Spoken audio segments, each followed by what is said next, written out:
এই ছবির গল্প কি আপনারই ছিল? এই না, এটা একটি বিদেশি গল্পের ছায়া ছিল, কোনো অনুকরণ বা নকল না। একটা বিদেশি গল্প, যেহেতু দুই দেশের জন্য বানাচ্ছিলাম, ইন্ডিয়া এবং বাংলাদেশ, সেহেতু দুইটা পেয়ারও ছিল। তো সে কারণে ওরকমই ওদেরও পছন্দের মতো একটা গল্প, আমাদের পছন্দ এরকম একটা গল্প নিয়ে আমরা মোটামুটি একটা গল্প দাঁড় করেছিলাম। এই ছবিতে কয়টি গান ছিল? এই গল্পটার গান ছিল 5টি গান ছিল। ফার্স্টে জনপ্রিয় কোনটি? জনপ্রিয় ছিল হাবিবের একটা গান ছিল, এটা খুব জনপ্রিয় ছিল। তারপরে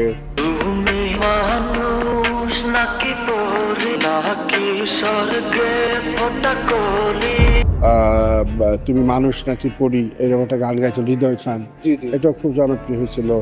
তারপরে এসআই টুটুলের একটা গান ছিল, আর এসআই টুটুলের সাথে গিয়েছিল হলো সম্ভবত সামিনা নবী। হ্যাঁ, এটা জনপ্রিয়। ছবির ম্যাক্সিমাম গানই হিট ছিল।